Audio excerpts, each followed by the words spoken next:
Welcome to the Advertising Forum. We're kicking off the new year with our new privacy series, brought to you by Mozilla. Very few people know as much about both the mobile landscape and privacy, as well as our first guest, Eric Seufert from Mobile Dev Memo. Happy to have you join us, Eric. Welcome to the Advertising Forum. Thanks for having me. You, as an expert in the field, I've read a lot of your articles. I'm a follower of your content. You definitely have a great view on the industry. And so the first question to you is, I'd love to hear your take on the biggest privacy challenges in the mobile advertising industry and how we're dealing with it.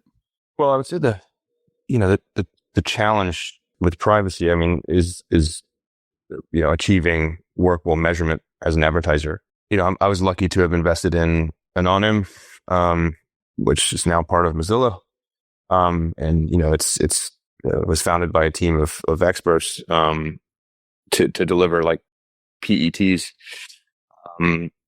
for use by advertisers. But ultimately, a lot of this technology ends up getting sort of subsumed into the platforms themselves, right? So like either at the browser level, which is what, Anonym now services essentially as a part of Mozilla, or, on device, right? Which is what Apple has sort of invested a lot into, and or on platform, which is what companies like Facebook and TikTok and others have invested a lot of money into.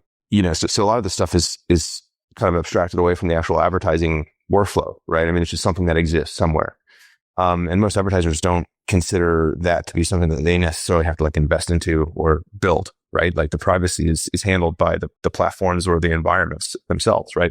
And so, what the advertiser has to do though is adapt with measurement. And so that's ultimately the biggest challenge, is like, how do you, with more limited signal and sort of like weakening signal, and, deteriorating signal that you can assume to sort of continue, to be the case going forward. Like, how do you actually understand what the value of your advertising is? And so that's ultimately like the challenge.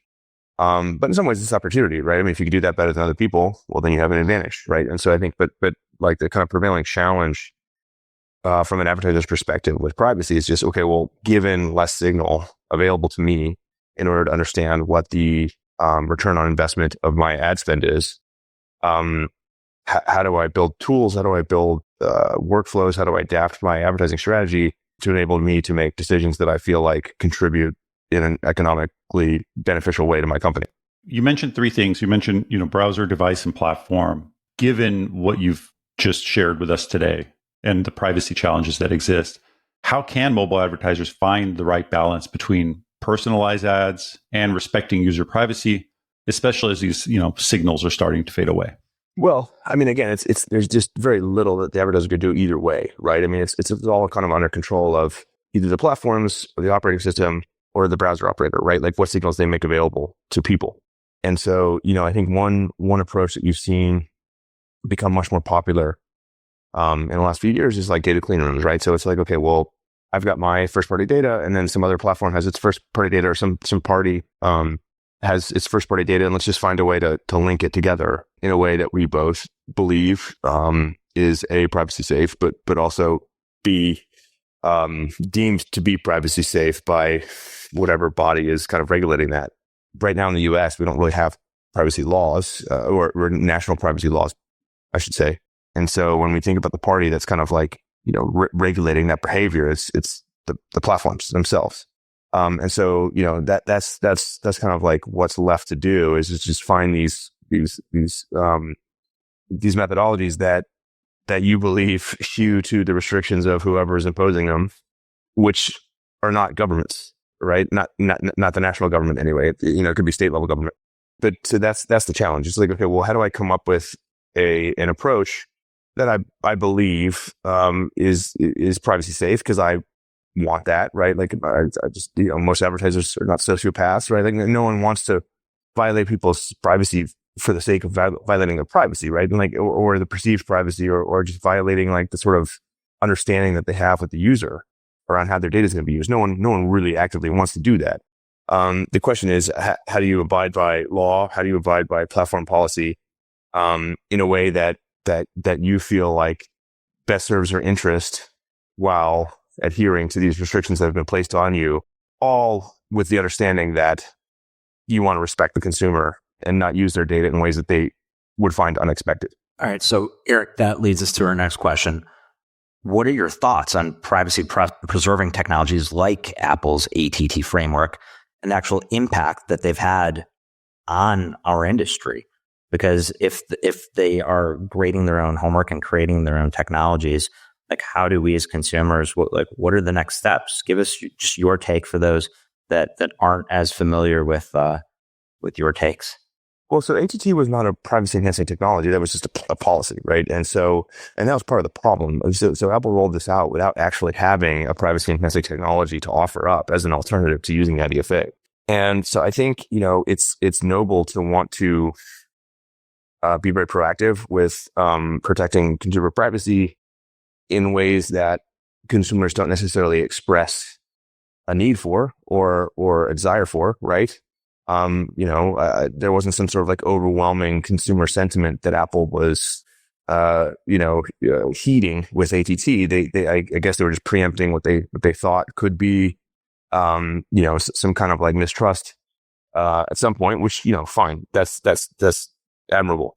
But you do need to sort of replace it with something workable, and you can. I think that's one thing that a lot of people sort of miss here is you can replace the old paradigm of unique identifiers, PII, being used as like the sole bridge of identity. You can replace that with cookie IDs. You can replace that with things that do preserve privacy while also retaining value, economic value, and utility. You can do that. Absolutely. I mean, fairly close to 100%. And the problem with that is everyone is going to be more mistrustful of something is more complicated. And everything that is more privacy preserving than an IDFA, than a cookie, than an email address is going to be more complicated than that. Right. And so like you run into this dilemma, right? I wrote a piece about this, when, talking about Google's transition to the privacy sandbox. By definition, anything more privacy preserving than a unique identifier is going to be more complicated than that. And anything more complicated than that is going to be more deeply mistrusted.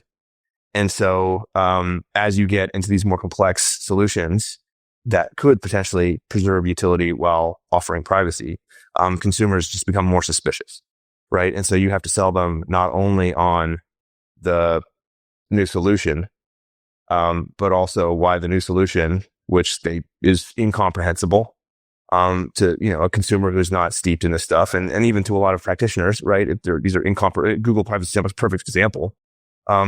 Very, very difficult to understand. You have to convince them that, like, well, okay, while you can't at a quick glance understand what's happening behind the scenes, just trust us.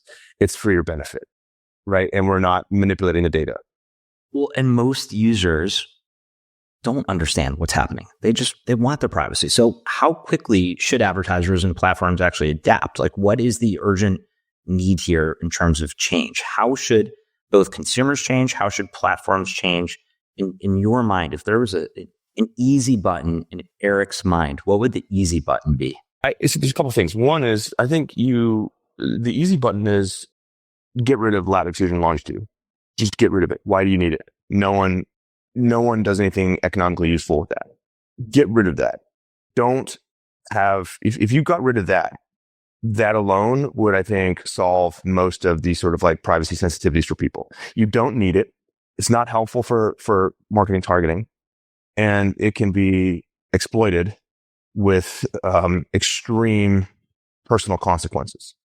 And just get rid of it. You don't need someone's personal location to market things to them. You just don't. And anybody that claims that they can use that for improved marketing doesn't know what they're talking about. Like, there was this thing with on Twitter. There was a Twitter space when Elon was hosting it. Right after he took over the platform, and someone's like, you know what, you know how you need to improve the platform? You need to allow me as a marketer to target someone who was at a Jiffy Lube last week. No, you don't. You don't need that. That's not going to work.